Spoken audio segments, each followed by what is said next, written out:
হাসপাতালে ওইখানেও যদি তুমি যাও তোমার বিনা পয়সায় এই টেস্টটা করে দিবে। একদম বিনা পয়সায়? হ্যাঁ বিনা পয়সায়। কোনো পয়সা লাগবে না? কোনো পয়সা লাগবে না, বরং গেলে তুমি বড় খুশি হবে। বাবা এত কিছু? হ্যাঁ জানতাম না। তো কি বলবি? হ্যাঁ পয়সাটি গুনার বেলা তো বড় সচেতন থাকো। তা হাতকে দেখো, হাত শুনো, যদি সচেতন থাকতেই হয় তাহলে আগে কোথায় যাবে? ওই হাসপাতালে। তুমি হাসপাতালে যাই কি করবে? বিয়া হয়ে গেছে। তাহলে তুমি যাদের ঘরে বিয়া লাগাতে যাবে তাদের ঘরে যাই বলবে যে বিয়ার আগে পুষ্টি বিচার না করায়, আর পুষ্টি বিচার করাইলে করাবে, অতি অবশ্যই যেন কোথায় যায়? হাসপাতালে যেয়ে যেন থ্যালাসেমিয়া টেস্ট করায়। কি টেস্ট? ওই থ্যালাসেমিয়া আসছে। থ্যালাসেমিয়া আজ থেকে আমি ঘরে ঘরে এই কথা বলে যাবো, বিয়ার আগে পুষ্টি বিচার করাচ্ছে মরুগা, যা পাচ্ছে করুগা, রক্ত পরীক্ষা ব্লাড টেস্টটা করাতেই হবে বাবু। আজ থেকেই যাচ্ছে থ্যালাসেমিয়া টেস্ট, এখনই বলবো। মিয়া মিয়া থ্যালাসেমিয়া আজ থেকে জব করতে থ্যালাসেমিয়া বাপের জন্য ভুলি, এক্ষুনি বলবো। বিয়ের আগে নয় শুধুই গোষ্ঠী বিচার, প্রয়োজন রক্ত পরীক্ষার। বিয়ের আগে নয় গোষ্ঠী বিচার, সবার আগে প্রয়োজন রক্ত পরীক্ষা। হ্যাঁ, একমাত্র সচেতনতাই পারে একটি থ্যালাসেমিয়া শিশুর জন্মে প্রতিরোধ ঘটাতে। তাই দেরি না করে অতি সত্বর আপনার জেলার সদর হাসপাতালে যান এবং সেখানে গিয়ে HPLC মেথডের মাধ্যমে থ্যালাসেমিয়ার টেস্ট করান।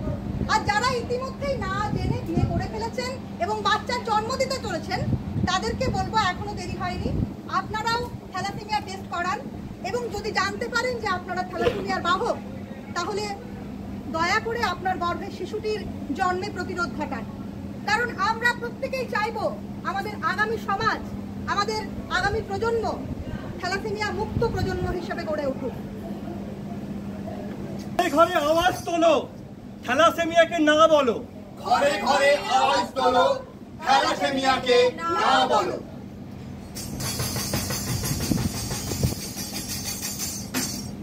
আমি তো বাড়িতে রয়েছি। ও বাড়িতে আছিস? বলছিলাম সেই আমার মেয়ের না আবার গতবারের মতো হয়েছে, মানে ওকে রক্ত দিতে হবে মনে হয়। তুই একবার রক্ত দিতে পারবি ভাই? কিন্তু স্নেহাশিসদা, আমার তো রক্ত দেওয়া এখন 3 মাস হয়নি, আমি তো দিতে পারবো না। তাহলে কি হবে রে? কোথায় এখন রক্ত পাবো? 1 মিনিট রক্ত দেয়, এক্ষুনি লাগবে। আচ্ছা তুমি চিন্তা করো, আমার কাছে একটা ডোনার কার্ড রয়েছে। আচ্ছা ওই কার্ডটা দেখালে ওখানে 1 মিনিট রক্ত কিন্তু পাওয়া যাবে। আচ্ছা বেশ ভালো কথা। তো তুই কার্ডটা আমাকে একবার দিতে পারবি? আমি এই 5 বাগান মোড়টায় যাচ্ছি, সিধু কানু গেছে সামনে। হ্যাঁ অবশ্যই। হ্যাঁ এখন। আচ্ছা প্লিজ ভাই একবার আয় না, উপকার হয়, আয় একবার। এই না, হ্যাঁ এই কার্ডটা দেখালে ওখানে 1 মিনিট রক্ত পাওয়া যাবে। আচ্ছা বেশ, আমি এক্ষুনি গিয়ে ব্লাড ব্যাংক থেকে রক্ত নিয়ে আসি রে। আর শোনো, এরকম করে আর কতদিন চলবে গো? ব্লাড ব্যাংকগুলো সব রক্তশূন্য হয়ে পড়ছে, কিছু একটা ব্যবস্থা করো না। হ্যাঁ ঠিকই বলেছিস, মানে এরকম করে আর কতদিন চলবে, সেটা তো করতে হবে। আচ্ছা সুশান্ত, আমরা যদি আমাদের নাটকের দল বাঁকুড়া প্রকল্পনা থেকে একটা রক্তদান শিবিরের ব্যবস্থা করি কেমন হয়? দারুণ হবে। হ্যাঁ, তাহলে ব্লাড ব্যাংকগুলো আর রক্ত শূন্যতায় ভুগবে না। আর আমার মেয়ের মতো অসংখ্য থ্যালাসেমিয়া আক্রান্ত শিশুরাও আরো কয়েকটা দিন সুস্থভাবে এই পৃথিবীর আলো দেখতে পারবে। চল আমরা এক্ষুনি তার ব্যবস্থা করি। চল আসুন, আজকে আমরা প্রত্যেকে শপথ করি, আমরা যারা শারীরিকভাবে সুস্থ এবং সক্ষম তারা প্রতি 3 মাস অন্তর ছেলেরা এবং প্রত্যেক 4 মাস অন্তর মেয়েরা রক্ত দান করব, যাতে আমাদের দান করা রক্তের মাধ্যমে বেশ কয়েকটি থ্যালাসেমিয়া শিশু সুস্থ এবং সুন্দরভাবে আরো কিছুদিন আমাদের মধ্যেই বেড়ে উঠতে পারে। তাহলে আসুন হাতে হাত ধরি, থ্যালাসেমিয়া মুক্ত সমাজ গড়ি।